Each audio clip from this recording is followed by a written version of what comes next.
इस वीडियो में जानेंगे दाखिल खारिज क्या होता है और दाखिल खारिज कितने प्रकार का होता है।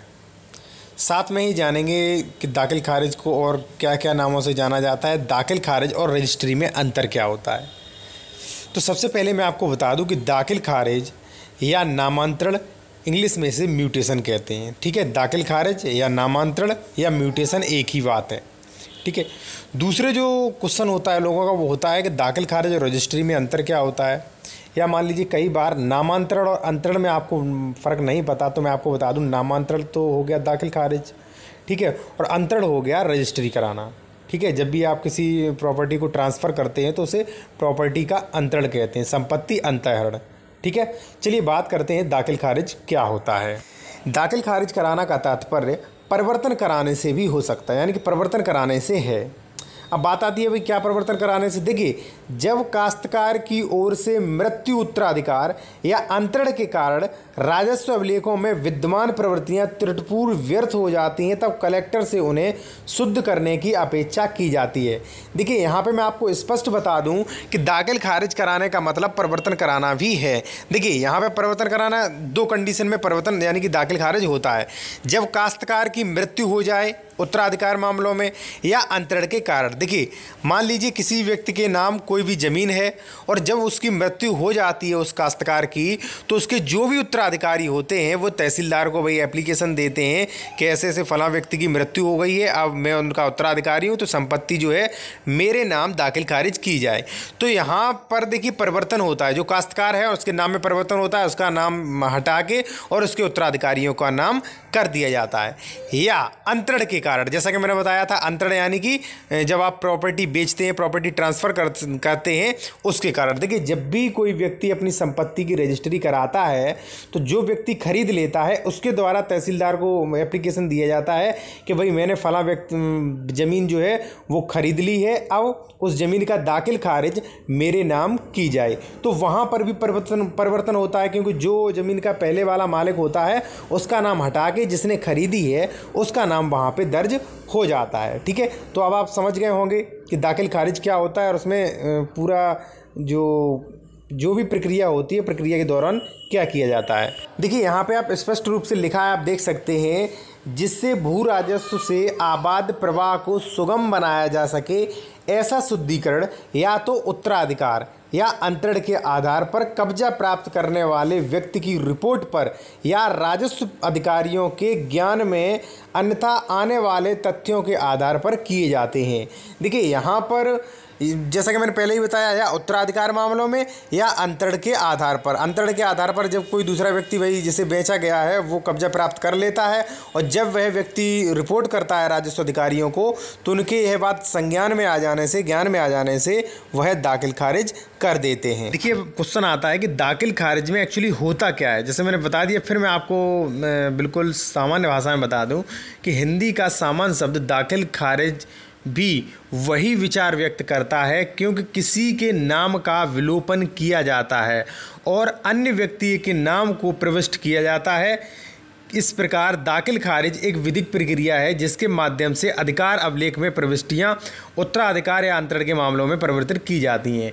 देखिए, यहाँ पे सीधी बात है कि जो भी नाम होते हैं उनको हटा के और दूसरे व्यक्ति का नाम वहाँ पे प्रविष्ट किया जाता है। जैसे मान लीजिए आपके कोई दादाजी हैं, उनकी मौत हो गई है, तो आपके जो भी पिताजी हैं, जो भी दादाजी के उत्तराधिकारी थे, दादाजी का नाम हटा के उन लोगों का नाम दाखिल खारिज की प्रक्रिया के अकॉर्डिंग उन लोगों का नाम प्रविष्ट कर दिया जाएगा। फिर उसके बाद जो भी आपके अधिकार अभिलेख, जो भी प्रविष्टियाँ होंगी, जैसे मान लीजिए आपके खसरा, खतौनी, जो भी ऐसी चीज़ें होती हैं, उन पर आपके जो भी उत्तराधिकारी थे, आपके दादाजी के ख़त्म होने के बाद जो भी उत्तराधिकारी थे, उनके नाम वह अधिकार अभिलेख, जो भी खतौनी फर्द हैं, वो सभी उनके नाम से ही शो होंगी। ठीक है, एक तो हो गया उत्तराधिकार। और मान लीजिए आपने कोई ज़मीन खरीदी है, तो ऐसी कंडीशन में जिससे आपने ज़मीन खरीदी थी उसका नाम तो हटा दिया जाएगा, क्योंकि नए मालिक आप बने हैं, तो आपका नाम वहाँ पे प्रविष्ट कर दिया जाएगा और जो भी खसरा, खतौनी, जो भी अधिकार अभिलेख जो हैं उन पर आपका नाम दर्ज हो जाएगा। अब बात करेंगे दाखिल खारिज और रजिस्ट्री में क्या अंतर होता है, ये प्रक्रियाएं कब करानी पड़ती हैं। इससे पहले मैं आपको बता दूं, यदि मान लीजिए आप फ़ोन पर संपर्क करना चाहते हैं या आपका कोई भी क्वेश्चन है तो आप मुझे इंस्टाग्राम पर फॉलो कर सकते हैं। इंस्टाग्राम आईडी की लिंक वीडियो की डिस्क्रिप्शन में दी गई है। देखिए सबसे पहले मैं आपको बता दूँ दाखिल खारिज और रजिस्ट्री में क्या अंतर है। तो देखिए सबसे पहले तो प्रक्रिया जो होती है वो होती है रजिस्ट्री की प्रक्रिया। जैसे मान लीजिए कोई भी आपने ज़मीन खरीदी है, आपने रजिस्ट्री करवाई है, तो सबसे पहले आप देखिए, आप डिस्प्ले पर देख सकते हैं, ये कुछ इस प्रकार लिखा है कि विवादित न हो में खाता संख्या, जो भी ज़मीन का आपका विवरण है वो दे दिया जाता है, जहाँ पर भी ज़मीन स्थित है वो भी दे दी जाती है। चूँकि अब यहाँ पढ़ सकते हैं, चूँकि मुझे प्रथम पक्ष विक्रेता को खर्च खानगी व कारोबार हेतु रुपयों की सख्त आवश्यकता थी, लिहाजा उक्त रकबा बेचना हमने मुनासिब समझा। द्वितीय पक्ष क्रेता को रकबे की कीमत उचित मनपसंद दे रहा है, मुझे प्रथम पक्ष को सरासर फ़ायदा ही फ़ायदा है, इसलिए उन्होंने 7 लाख रुपए में बेच दिया। द्वितीय पक्ष ने भी खरीदना स्वीकार कर लिया है।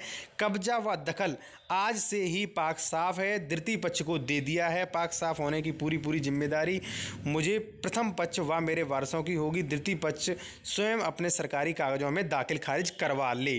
देखिए रजिस्ट्री में लिखा है कि भाई आज से मैंने आपको कब्जा दे दिया है और आप जो है दाखिल खारिज करवा लें। ठीक है, जैसे ही आपने रजिस्ट्री करवाई, रजिस्ट्री करवाते ही आप उस ज़मीन के स्वामी मिल जाते हैं, आपको कानूनी रूप से उस ज़मीन का स्वामी मान लिया जाता है।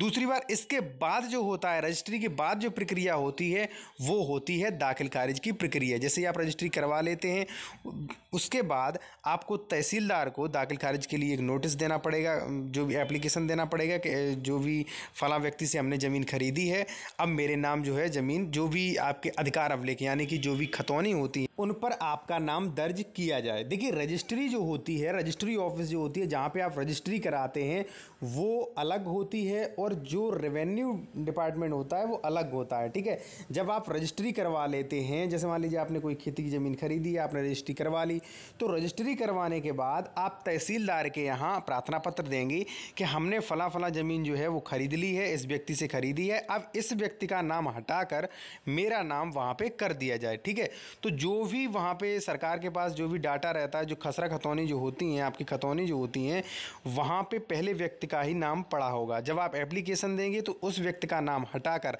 देखिए एप्लीकेशन में आप रजिस्ट्री भी मेंशन करेंगे, जब वो देख लेगा कि भाई हाँ रजिस्ट्री की गई है, तब उस व्यक्ति का नाम हटाकर और आपका नाम वहाँ पे दर्ज कर दिया जाएगा। तो अब देखिए आप मालिक तो पहले ही बन चुके थे, फिर आप जो भी रिकॉर्ड निकलवाएंगे, जब भी आप अपनी खतौनी निकलवाएंगे तो उसमें भी आपका नाम दर्ज हो जाएगा। ठीक है, अब देखिए आपके पास जो है साक्ष्य के तौर पर 2 साक्ष्य हो जाएंगे। पहला तो रजिस्ट्री भी आपके नाम उस व्यक्ति ने की है, दूसरा जो भी आपके अधिकार अवलेख हैं उनमें भी आपका नाम शो होने लगेगा। ठीक है, तो आप जो है जब भी आप रजिस्ट्री करवा लेते हैं तो वहाँ पे दाखिल खारिज जो है वो करवाया जाता है। जैसा कि आपको मैंने अभी जो प्रारूप दिखाया था उसमें साफ साफ लिखा था कि मैंने ये ज़मीन आपको दे दी है, अब जो है आप उसका दाखिल खारिज भी करवा सकते हैं। तो दोस्तों अगर आपका वीडियो अच्छा लगा हो तो वीडियो को लाइक करें, आपका कोई भी कमेंट हो तो आप कमेंट बॉक्स में अवश्य कर सकते हैं।